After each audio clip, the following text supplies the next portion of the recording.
은 빌립보서 4장 14절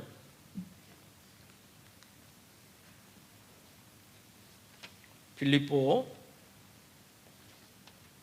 4장 14절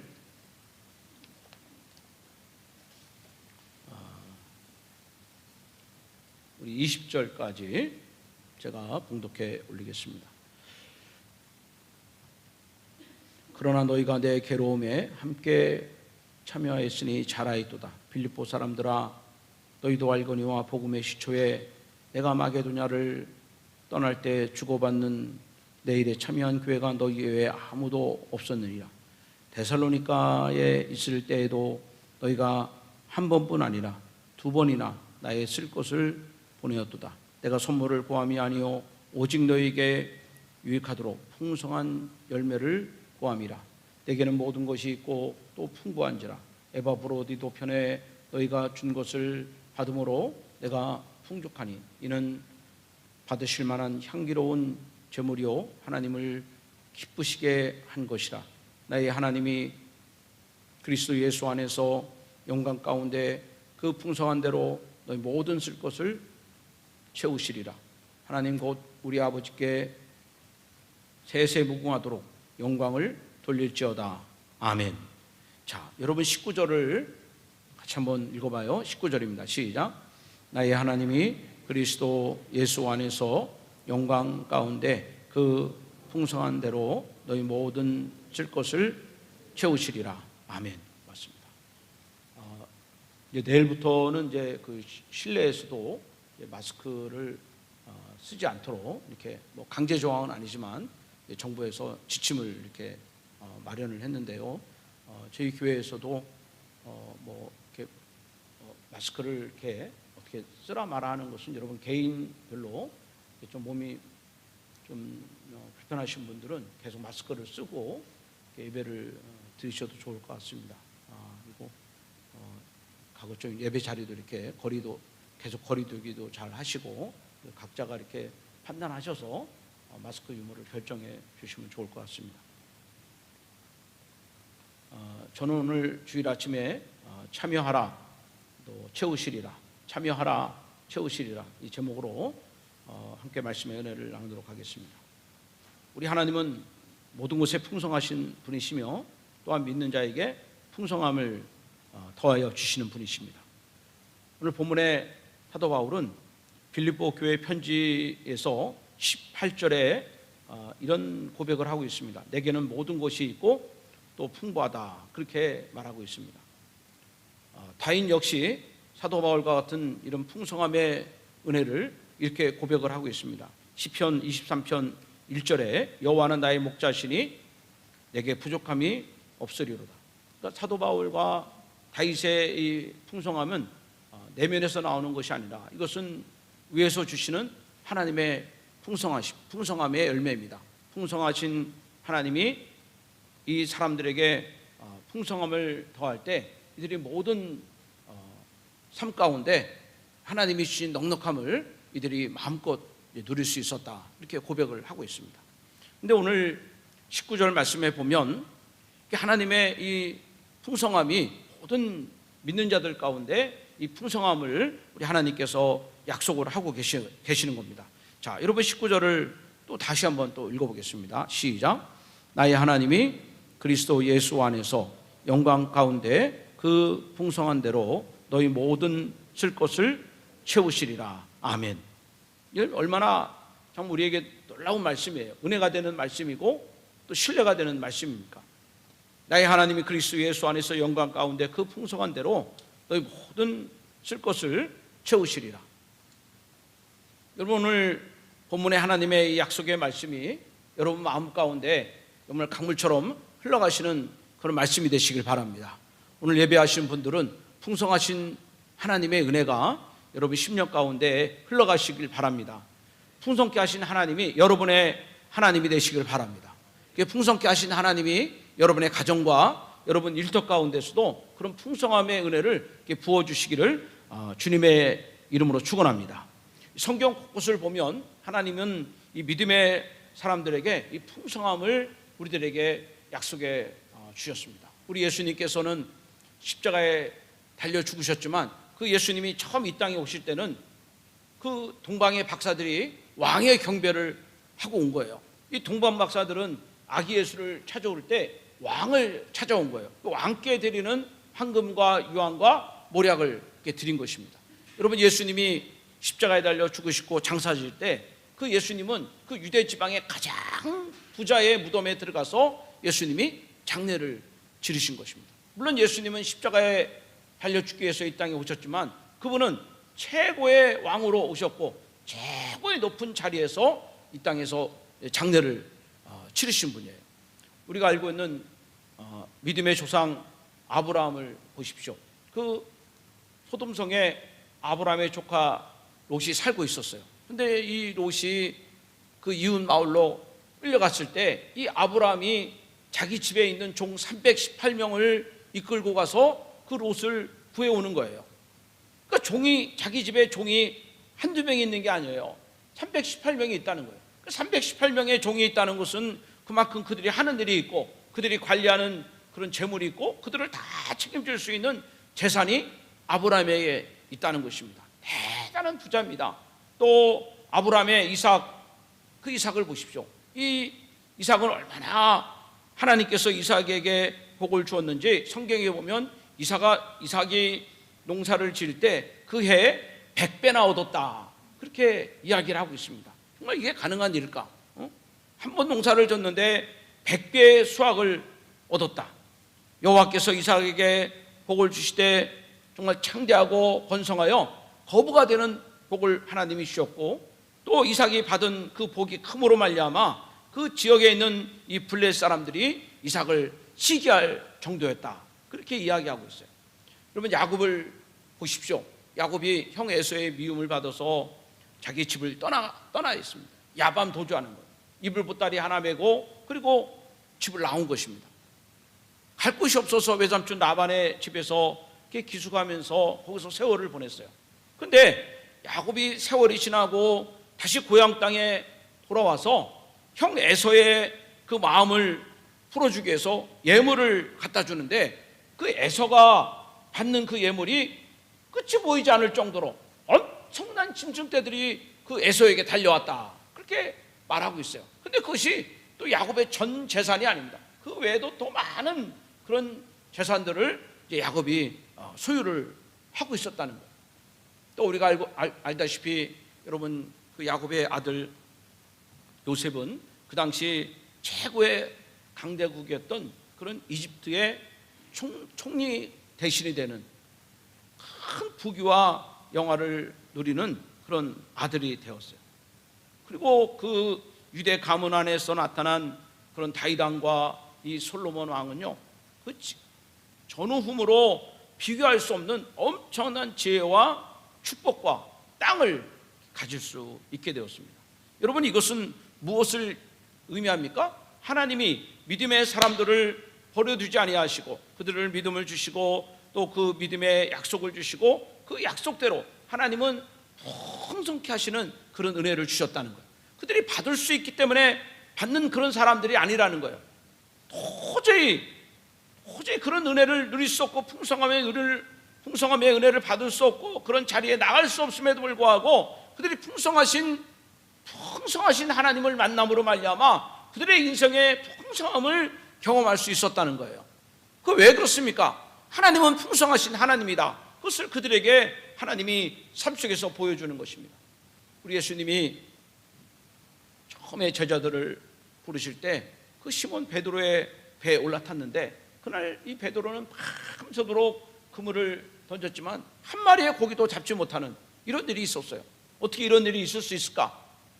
그리고 낙심하고 그물을 씻는 중에 그 예수님께서 시몬의 배에 오르시고 깊은 데 가서 그물을 던지라. 그래서 그가 그 말씀에 순종해서 그물을 던졌더니 세상에 말이죠, 밤새도록 던졌는데도 한 마리 못 잡았는데 그 그물을 한 번 던질 때 도대체 그 그물을 끌어당길 수 없을 정도로 엄청난 고기가 따라 올라오는 거예요. 그 배가 어느 정도냐면 그 그물을 풀어놨을 때 그 고기가 그 시몬 베드로와 옆 동료의 배까지도 잠길 정도로 엄청난 많은 그런 풍성하고 차고 넘치는 그런 은혜를 하나님이 부어주셨다. 우리 예수님께서 베스다 광야에서 말씀을 증거하실 때 5천 명이 끼니를 찾지 못한 것입니다.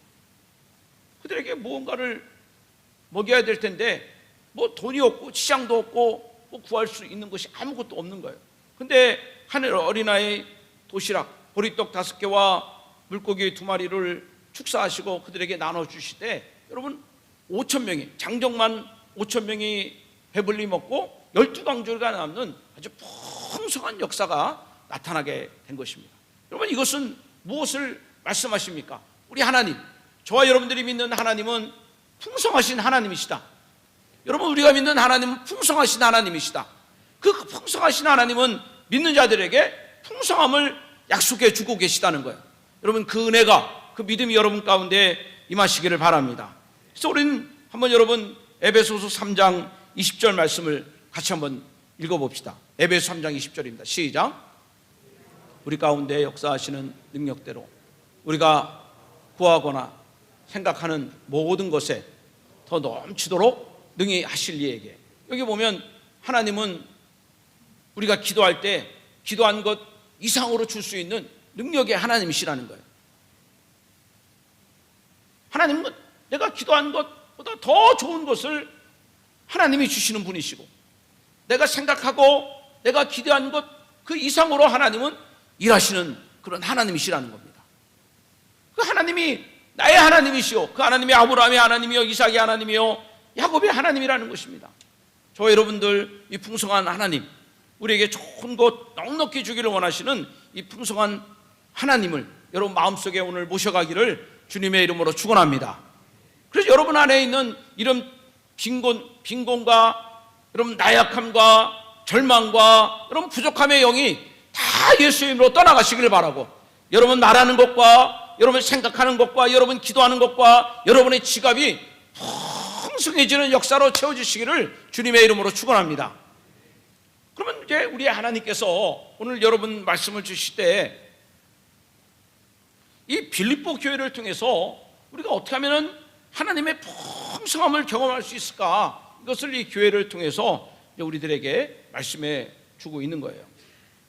이 빌립보서 말씀을 보면 사도 바울이 빌립보 교회 편지를 쓸 때 그는 로마 감옥에 감금되어 있는 그런 상태에 있었습니다.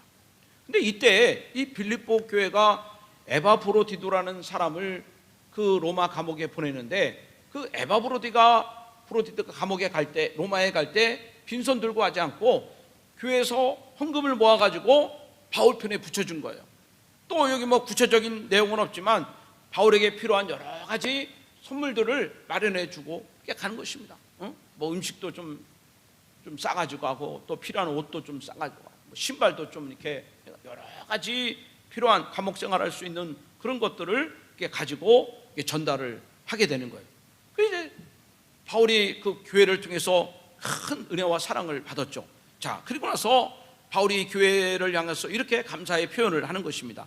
자, 14절 말씀인데 여러분 같이 한번 보겠습니다. 시작.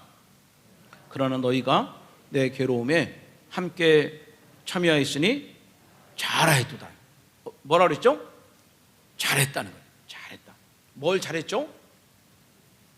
바울의 괴로움에 함께 참여했다. 바울의 괴로움에 함께 참여했다. 이것이 뭐예요? 이것이 참 잘했다. 참 고맙다. 물론 이제 직접적으로는 바울의 괴로움이라는 것은 이제 감옥에 갇혀 수감생활 하는 것 자체가 괴로움이 있죠. 자유를 끊기고 만나는 사람과의 이런 관계도 제한되어 있고, 또 더 이상 복음을 전할 수 없는 이런 안타까움에 있게 되고, 또 바울에 갇힌 감옥에 갇힌 이 바울이 언제 죽을지 알지 못하는 이런 불안함이 매일같이 이렇게 밀려오니까 이게 바울에게는 그 순간순간이 괴로움일 겁니다. 근데 바울이 고백하는 것은 내가 혼자가 아니라는 겁니다. 내가 외롭지 않다는 거예요. 여러분들이 나를 생각해주는 마음, 여러분들이 사랑을 베풀어주는 마음, 여러분들이 나를 기억해주는 마음, 그것들이 내가 느껴진다는 거예요. 그리고 그것으로 인하여 나는 두렵지 않다는 것입니다. 여러분들이 함께하는 그 마음으로 인하여 난 살 소망이 있다는 것입니다. 그리고 이것에 대해서 참 감사하다. 그렇게 지금 바울은 빌립보 교회에 편지를 보내고 있는 것입니다. 우리가 알고 있다시피 이 바울이 원래는 이제 그 소아시아 지역, 오늘날 치면 그 터키 지역입니다. 그 지역에 가서 복음을 전하기를 원했는데 마게도냐 사람이 바울을 불렀습니다. 환상 중에 불러서 바울이 이제 소아시아를 뒤로하고 마게도냐 지역을 들어간 겁니다. 그리고 이 마게도냐 지역의 첫 번째 관문이 빌립보예요. 이 빌립보 지역에서 복음을 전할 때 거기서 누구 만났습니까? 루디아 만났습니다. 그 루디아가 강가에서 기도하다가 바울을 만나서 예수를 영접했습니다. 또 누구를 만났습니까? 감옥을 지키는 간수를 만났습니다. 또 간수를 전도했습니다. 그래서 빌립보 지역의 그 루디아의 집을 센터로 삼아서 복음을 전하는 일이 쭉쭉쭉 일어나는 거예요. 그러니까 빌립보 지역을 통해서 마게도냐 여러 지역에 복음이 증거가 되기 시작했습니다. 그런데 또 유대인들의 핍박으로 인해서 이제 이 바울이 마게도냐 지역을 떠나야 됐어요. 피해야 되는 그런 상황이 벌어진 것입니다. 근데 여러분, 빌립보 지역이 비록 바울이 마게도냐 지역을 떠나 다른 지역에 가서 복음을 전할지라도 이 빌립보 교회는 계속해서 이제 사도 바울을 후원을 하고 같이 선교하고 또 그 소식을 나누면서 함께 기도하는 그런 시간을 가졌다는 거예요. 그러니까 이 빌립보 교회는 처음 교회를 세우는 그 시간부터 선교하는 교회가 됐다. 좋은 일에 협력하는 그런 교회가 됐다는 것입니다. 그래서 그것을 15절에 보면 그 이야기가 이제 제가 설명드린 말씀이 15절에 이렇게 기록이 되어 있는데, 자, 여러분 한번 읽어보십시오. 15절 시작. 빌립보 사람들아, 너희도 알거니와 언제요? 복음의 시초에 내가 마게도냐를 떠날 때 주고받는 내 일에 참여한 교회가 너희 외에 아무도 없었느니라. 근데 마게도냐 안에는 빌립보 지역 외 빌립보 교회에도 여러 교회가 있었습니다. 그런데 이 바울의 선교하는 일에, 바울의 괴로움에 참여하는 교회는 빌립보 교회밖에 없었다는 거예요. 바울은 그 교회에게 이렇게 이야기를 해요. 거기 15절에 말씀하신 것처럼 내가 마게도냐를 떠날 때 주고받는 내 일에, 주고받는 일에, 그러니까 바울이 주고 이 교회가 받고 또 이 교회가 주고 바울이 받고 주고받는 일을 하는 거예요. 이제 물건을 이제 구입을 하면 물건 파는 사람은 돈을 받고 영수증을 이렇게 주지 않습니까? 이게 내가 물건을 이 가격에 당신에게 팔았습니다. 그 영수증을 이렇게 주고받는 그런 상업적인 그 이해관계가 이렇게 전달이 되는 거예요. 영적으로도 마찬가지입니다. 영적으로도 바울은 이 빌립보 교회를 포함해서 마게도냐 지역에 복음을 주었습니다. 말씀을 주었고 예수를 주었고 하나님 나라를 주었어요. 그러면 그것을 받은 교회는 다시 바울이 복음 사역을 할 수 있도록 선교헌금을 하고 같이 좋은 일에 동참을 하고 이 괴로움에 함께 해야 되는 거예요. 근데 이것이 이렇게 주고받는 교회가 빌립보 교회는 아무도 없었다는 거예요. 다 받기만 하지 주는 교회가 없었다는 거예요. 그러니까 너가 주고받는 일은, 영적으로 주고받는 일은 참 잘했다, 그건 참 좋은 일이다, 그렇게 이야기를 하는 거예요. 제가 처음 그 목회를 나가실 때가 저 경상남도 진주 진성면 대사리 981번지 진성영일교회, 거기서 제가 목회를 시작했어요. 목회를 나갔는데 그때 받은 사례비가 뭐 정확하게는 생각이 안 나지만 한 20-30만 원 정도 이게 사례비를 받은 것 같아요. 20-30만 원 가지고 그때 아이 셋 데리고 목회한다는 것은 이게 참 어려운 거예요. 근데 다행히 시골이니까 쌀이 많은 거예요. 쌀. 그 동네 사람들이 그냥 교회는 안 다녀도 쌀 갖다 주고, 또 동네 사람들이 검은 봉지에다가 뭐 이렇게 야채나 이렇게 자기들이 수확한 거 이렇게 늘 갖다 주고 그래요. 그러니까 그냥 뭐 삼시세끼 먹는 거는 큰 문제가 없어요. 근데 다른 일들은 잘 못해요. 할 수가 없는 거죠.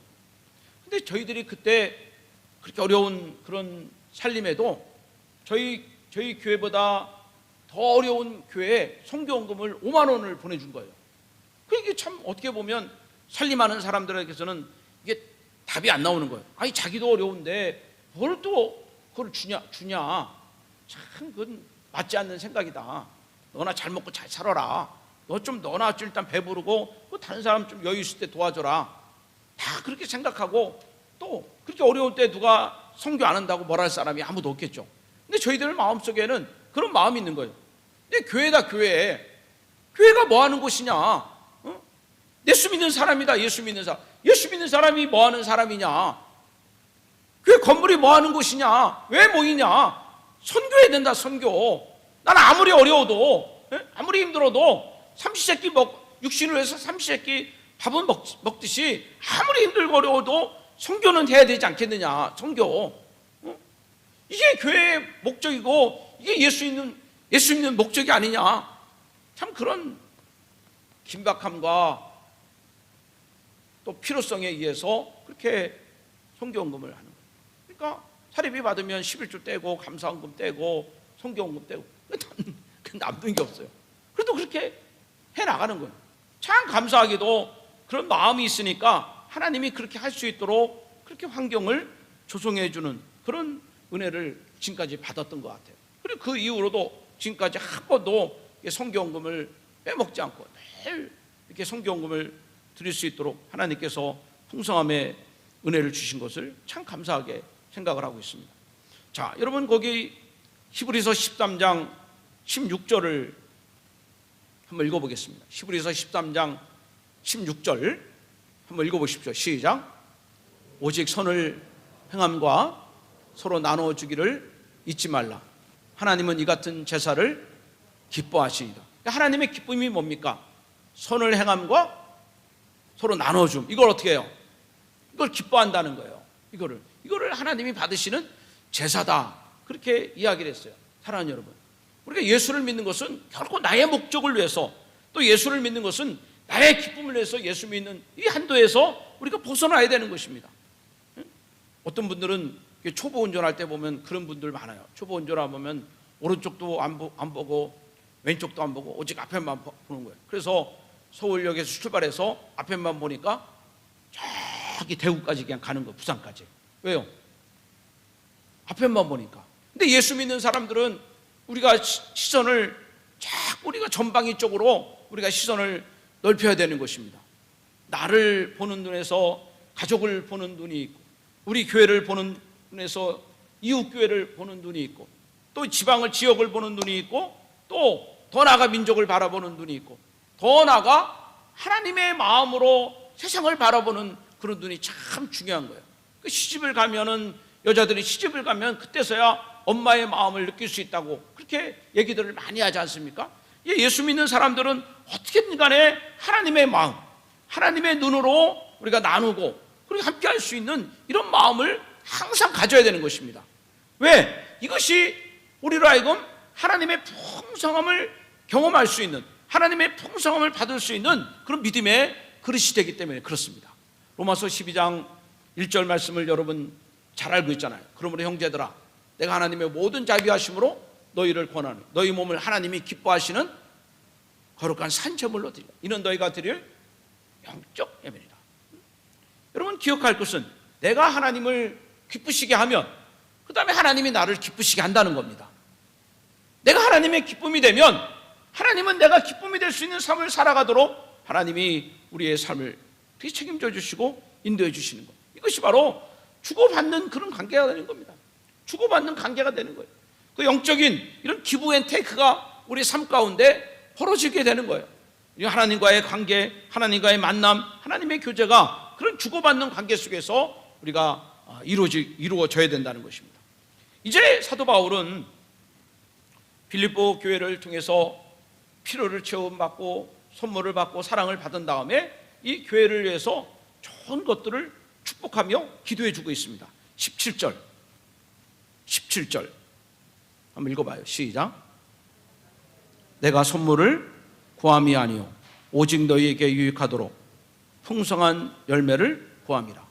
그러니까 이 바울이 교회를 향해서 여러분 참 고맙습니다, 감사합니다, 잘 받았습니다, 여러분 이렇게 얘기하는 것은 바울이 교회에게 좀 더 헌금하십시오, 좀 더 좀 베푸십시오, 좀 더 힘을 쓰십시오, 이런 얘기가 아니라는 거예요. 바울은 지금 에바브로디도를 통해서 받은 것이 풍부하고 또 자기는 모든 일에 일체 자족하는 비결을 배웠다, 그렇게 돼 있어요. 더 이상 여러분 헌금하지 않아도 됐습니다. 여러분 지금까지 한 것으로 난 충분합니다. 그러면서 이제 다시 바울이 이번에는 이 교회에게 주는 역할을 하는 것입니다. 받았으니까 뭘 줍니까? 내가 선물을 고함이 아니요 오직 너희에게 뭐예요? 유익하도록. 유익하다, 여기 이제 유익하다는 이 말 뜻은 우리가 은행에 저축을 하잖아요. 저축을 하면 다시 그것을 우리가 뺄 때 거기에 이자가 붙어서 나오잖아요. 이게 바로 유익을 말하는 것입니다. 내가 투자를 했으면 투자한 거에 대한 그런 이익을 보는 거, 이게 유익을 말하는 거예요. 그러니까 우리가 하나님의 일에, 여러분 하나님의 일에 참여를 하고 우리가 하나님의 일에 헌신을 했을 때 거기에서 오는 유익이 온다는 것입니다. 여러분 하나님의 일을 하는 사람들에게는 하나님이 우리의 삶 가운데 유익할 수 있는 은혜를 하나님이 주시는 거예요. 그래서 17절에 보면 내가 선물을 구함이 아니요 오직 너희에게 뭐요? 유익하도록. 유익하도록. 그러니까 사도 바울은 이 빌립보 교회가 하는 모든 일들을 통해서, 이 모든 일들을 통해서 너희에게, 교회와 성도들에게 유익함이 있을 것이다. 그러니까 여러분들은 헌금을 할 때도 그냥 여러분 헌금하지 마시고, 여러분들이 선교할 때도, 여러분이 구제할 때도 기양하지 마시고, 하나님, 이 쓰이는 곳에 하나님의 영광이 나타나게 하시고, 이 쓰이는 곳에 하나님의 기쁨이 나타나게 하시고, 이 쓰이는 곳에 천하보다 귀한 영혼들이 주께 돌아오게 하시고, 그리고 하나님이 모든 일들이 나에게 유익이 되게 하여 주시옵소서. 할렐루야. 여러분 이런 마음을 가지고 헌금을 하라는 것입니다. 하나님, 내가 행하는 모든 것들이 유익이 되게 하여 주시옵소서. 여러분 하나님은 동정을 받는 분이 아니잖아요. 여러분 있어도 되고 없어도 되는 돈을 누구에게 주면서 잊어먹는 그런 돈이 아니라, 그런 헌금이 아니라, 이것이 살아있는 헌금이 되고 이런 살아있는 축복의 예물이 되므로 말미암아 이것을 통해서 다른 사람이 살고 또 나에게 유익이 되는 이런 은혜를 우리가 사모하고 그런 마음으로 헌금을 하라는 것입니다. 그러면서 17절에 보면 바울이 고백한 것처럼 이 모든 일로 인하여 풍성한 열매를 구함이라. 풍성한 열매를 구함이라. 바울은 이 교회를 향하여 축복을 하고 있습니다. 당신들은 선한 일에 참여를 하고 있는데 이 선한 일로 인하여 당신들의 가정에, 당신들의 모든 일터에 하나님의 풍성한 열매가 있어지기를 바랍니다. 그렇게 축복을 하고 있는 거예요. 저는 여러분들에게도 동일한 축복을 드리고 싶습니다. 여러분의 일터와 여러분 가정에 풍성한 열매가 있으시기를 주님의 이름으로 축복합니다. 이 믿음이 여러분 가운데 있기를 바라요. 이런 기대감이 있기를 바랍니다. 주고받는 일이니까, 하나님 내가 이렇게 했으니까 하나님 나도 받게 하여 주시옵소서. 이게 당연하다는 것입니다. 그때 풍성하게 하나님이 채워주신다는 거예요. 그 탈무드의 이야기를 보면 어떤 사람이 왕의 부름을 받게 됩니다. 왜 왕이 자기를 호출하는지 알 수가 없어요. 이 불안한 마음에 세 명의 친구에게 함께 왕께 가기를 요청을 했습니다. 첫 번째 친구는 그동안 가장 소중히 생각했던 친구, 가장 가까이 있었던 그런 친구에게, 그 친구에게 야, 왕이 나를 부르는데 같이 가자 그랬더니 그 친구는 이런 지하에 거절을 하게 됩니다. 두 번째 친구는 첫 번째 친구보다 그렇게 소중하고 함께 하지 않았지만 그래도 가까이 하는 그런 친구였어요. 근데 이 친구는 말하기를 야, 그러면 내가 왕궁 앞에까지만 같이 가마, 그렇게 얘기를 하더랍니다. 그 세 번째 친구는 별로 소중하게 생각하지 않는 그런 사람이었어요. 근데 그 친구는 깜짝 놀라게 야, 네가 왕의 요청을 받았으면 내가 왕 앞에까지 내가 같이 가주마, 그리고 왕에게 너를 변호해주마. 이 친구는 참 신실한 그런 사람이었다고 내가 변호해주마, 그렇게 얘기를 하더라는 것입니다. 여러분 이 이야기의 해석이 그래요. 왕의 호출은 죽음을 의미합니다. 죽음이 우리를 부른다는 거예요. 첫 번째 친구는 뭐냐? 재산입니다. 두 번째 친구는 가족과 친척입니다. 세 번째 친구는 선행입니다. 여러분 돈은 뭡니까? 죽는 순간 이것들은 다 떠나간다는 거예요. 가장 가까이 했던 그런 돈이고 내가 늘 품고 있던 돈인데 죽는 순간에 돈은 떠나간다. 그다음 두 번째 친구는 가족이에요. 가족은 장례식까지, 장례의 자리까지, 추모의 자리까지, 낙골당까지 같이 갈 수 있다는 거예요. 그러나 죽음의 문턱을 넘을 수는 없다는 거예요. 근데 여러분, 중요한 것은 세 번째 친구예요. 왕 앞까지 가고 왕에게 변호해주는 그 친구는 누구냐? 바로 선한 일입니다. 선한 일을 한 것은, 그것은 내가 하나님 앞에 섰을 때 그 선한 일이 나를 변호해 준다는 거예요. 이 사람은 이렇게 살았다는 거예요. 이 사람은 정말 복된 삶을 살았다는 것입니다. 이 사람은 하나님의 기쁨이 됐다, 이것을 이야기를 해준다는 것입니다. 그러면 여러분, 하나님의 선한 일에 참여하는 일은 잘하는 일이고, 하나님의 선한 일에 참여하는 일은 하나님으로부터 풍부한 열매를 얻을 수 있다는 것입니다. 여러분, 19절을 다시 한번 묵상해 봅시다. 19절입니다. 시작.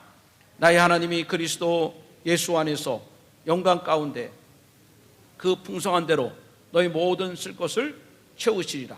여기 정말 중요한 말씀이 있습니다. 중요한 말씀입니다. 너희 모든 쓸 것을 채우시리라. 또 풍성하게 채워주실 것이다.